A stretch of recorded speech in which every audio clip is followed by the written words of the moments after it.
Telugu சினிமாவுடைய megastar Chiranjeevi அவர்களுடைய புது படத்துக்கான அப்டேட் அப்படிங்கிறத பார்த்துட்டிங்கன்னா இப்போதைக்கு ரிலீஸ் ஆயிருக்கு.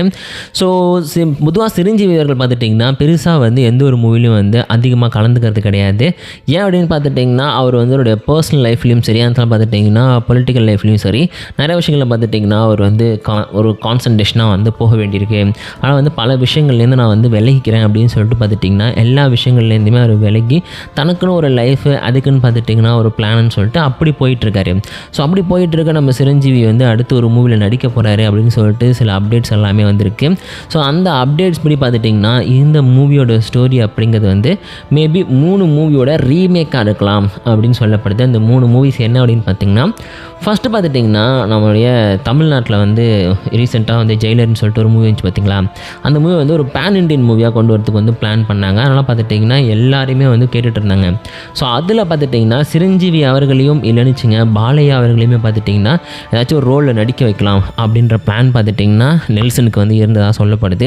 ஸோ அது மட்டும் ஓகே ஆச்சு அப்படின்னா மேபி சிரஞ்சீவி அவர்கள் பார்த்துட்டிங்கன்னா இந்த ஒரு மூவியில் ஒரு சின்ன கேமியோ ரோல் பண்ணுறதுக்கு அதிகமான வாய்ப்புகள் இருக்குது அப்படின்னு சொல்லப்படுது. ஏன்னா ஃபஸ்ட்டு படம் ரிலீஸ் ஆகும்போதே பார்த்துட்டிங்கன்னா அந்த படத்துக்கு ஒரு பக்காவான, அதாவது எப்படி பிளான் பண்ணி ஒரு கேரக்டர்ஸையும் கரெக்டாக யூஸ் பண்ணிக்கலாம் அப்படின்ற ஒரு மீட்டரை செட் பண்ணி அந்த மூவியை பார்த்திங்கன்னா யூஸ் பண்ணியிருந்தாங்க. ஸோ அந்த ஒரு மூவியில் பார்த்துட்டிங்கன்னா எப்படி வேணாலும் இந்த ஒரு சீனை கொண்டு வந்துடலாம் அப்படின்னு சொல்லிட்டு அவங்க சிரஞ்சீவி பாலையா மாதிரியான ஆளுங்களை கேட்டிருக்காங்க. பட் இருந்தாலும் பார்த்துட்டிங்கன்னா இனிமேல் அதுக்கான ஒரு ப்ராப்பரான, அதாவது இப்படி தான் ஒரு ஸ்டோரி இல்லைனா இப்படி தான் ஒரு கேமியா இருக்க போகுது அப்படிங்கிறதுக்கான ஒரு ப்ராப்பரான ஸ்டேட்மெண்ட் அப்படிங்கிறது யாருமே இன்னும் ரிலீஸ் பண்ணலை.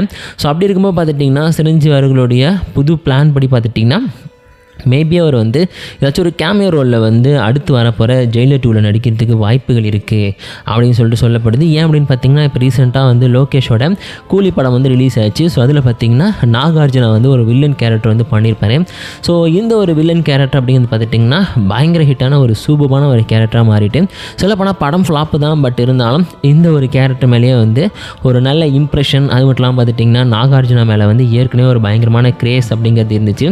ஸோ அவருடைய அந்த ஒரு ஸ்க்ரீன் ப்ரெசன்ஸ் அப்படிங்கிறதே பார்த்துட்டிங்கன்னா ஒரு மாதிரி ப்ளசண்ட்டாக பார்க்குறதுக்கு ரொம்ப கூலாக ஒரு காமன் கம்போஸ்ட்டாக சூப்பராக இருந்துச்சு. ஸோ அதனாலே பார்த்துட்டிங்கன்னா பல பேருக்குமே நாகார்ஜுனாவோட இந்த ஒரு கேரக்டர் அப்படிங்கிறது ரொம்ப ரொம்ப பிடிச்சி போயிடுச்சு. பட் ஆனால் ப்ராப்ளம் என்ன அப்படின்னு பார்த்துட்டிங்கன்னா அவர் ஒரு ஆன்டகனிஸ்ட்டாக ப்ரோட்ரே பண்ணிட்டாங்க. ஸோ ஆன்டகனிஸ்ட் அப்படிங்கும்போது பார்த்துட்டிங்கன்னா அவர் தான் பார்த்துட்டிங்கன்னா இந்த மூவியோட வில்லன் அப்படின்ற மாதிரி காமிச்சிட்டாங்க. ஸோ அது ஒன்று தான் பார்த்துட்டிங்கன்னா பல பேருக்கும் பிடிக்காத ஒரு விஷயமா இருக்கே தவிர, மற்றபடி பார்த்துட்டிங்கன்னா இந்த ஒரு கேரக்டர் எல்லாருக்கும் ரொம்ப ரொம்ப இம்ப்ரெசிவாக எல்லாரும் இம்ப்ரெஸ் பண்ணக்கூடிய ஒரு கேரக்டராக பார்த்துட்டிங்கன்னா காமிச்சிருக்காங்க. ஸோ எந்த வகையிலையுமே யாரையுமே டிஸ்டர்ப் பண்ணாமல் எப்போவுமே பார்த்துட்டிங்கன்னா ரொம்ப கூலான ஒரு பெஸ்ட்டான ஆக்டிங் கொடுத்துட்டு போகிறவர் தான் பார்த்துட்டிங்கன்னா நாகார்ஜுனா. ஸோ அதே மாதிரி தான் சிரஞ்சீவியும் பார்த்துட்டிங்கன்னா ஒரு லீட் ரோல் பண்ணுறதுக்கான வாய்ப்புகள் அப்படிங்கிறது இப்போதைக்கு ஏதாச்சும் ஒரு புது மூவியில் இருக்குது அப்படின்னு சொல்லப்படுது. அப்படி இல்லைன்னு வச்சுங்க கண்டிப்பாக அந்த கேரக்டரை மொத்தமாக சேஞ்ச் பண்ணி ஒரு புது மூவியாக பார்த்துட்டிங்கன்னா அவங்க எடுக்கிறதுக்கு பிளான் பண்ணியிருக்காங்க. ஒரு ஸ்பின் ஆஃப் மூவியாக ஜெயிலர் மூவியில் மட்டும் இவர் மட்டும் பார்த்துட்டிங்கன்னா ஒரு கேமியோ ரோலில் வராருன்னு வச்சுங்க.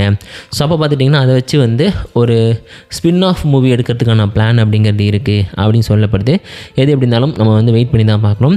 ஸோ அடுத்து பார்த்துட்டிங்கன்னா கேரளாவில் நிறையா மூவிஸ் நல்லா ஹிட் ஆகிட்டுருக்கு. ஸோ அதில் ஒரு முக்கியமான மூவியை சூஸ் பண்ணி, ஸோ அந்த மூவியில் பார்த்திங்கன்னா ஒரு பெஸ்ட்டான லீட் ரோலில் சிரஞ்சீவி நடிக்கிறதுக்கு வாய்ப்புகள் இருக்குது அப்படின்னு சொல்லிட்டு சில டாக்ஸ் எல்லாமே போயிட்டுருக்கு.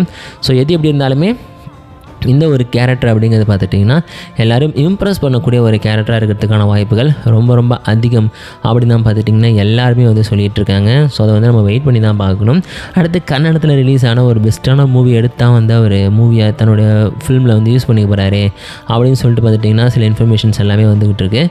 ஸோ அதையுமே பார்த்துட்டிங்கன்னா நம்ம 100% கன்ஃபார்மாக சொல்ல முடியாது. ஏன் அப்படின்னு பார்த்துட்டிங்கன்னா ஆக்சுவலி இந்த ஒரு மூவி அப்படிங்கிறது பார்த்துட்டிங்கன்னா ஒரு மாதிரி பெஸ்ட்டான ஒரு ஸ்டோரியை கொண்ட ஒரு மூவியாக தான் நம்ம சூஸ் பண்ணணும். எக்ஸாம்பிளுக்கு பார்த்துட்டிங்கன்னா அவனே ஸ்ரீமன் நாராயணா அப்படின்ற பேரில் பார்த்திங்கன்னா ஒரு மூவி ரிலீஸ் ஆயிருந்துச்சு. ஸோ அந்த மூவியை நம்ம கொஞ்சம் ரீமேக் பண்ணி பார்க்கலாமா அப்படின்ற ஒரு ஐடியா பார்த்துட்டிங்கன்னா அவருக்கு இருக்குது. ஆனால் ப்ராப்ளம் என்ன அப்படின்னு பார்த்துட்டிங்கன்னா அந்த ஒரு மூவியை பொறுத்த வரைக்கும் அவர் மாதிரி ஃபன்னாக எந்த ஒரு ப்ராப்ளத்தையும் ஹேண்டில் பண்ணக்கூடிய ஒரு கேரக்டராக காமிச்சிருப்பாங்க. ஆனால் இந்த ஒரு மூவி அப்படிங்கிறது பார்த்துட்டிங்கன்னா அதாவது நம்ம சிரஞ்சீவி காருக்கு அந்த மூவியோட அந்த தீம் செட் ஆகுமா அப்படிங்கிறது கொஞ்சம் டவுட்டான விஷயம் தான். தான். ஏன்னா அந்த மூவி வந்து ரிலீஸ் ஆகி பல வருஷங்கள் ஆகிடுச்சு. அந்த மூவியோட ஸ்டோரியை பார்த்துட்டிங்கன்னா அவுடேட்டட் ஆகிடுச்சு. அப்படி இருக்கும்போது எப்படி வந்து சிரஞ்சீவி நடிப்பார்னு சொல்லிட்டு நம்ம பொறுத்து இருந்து தான் பார்க்கணும்.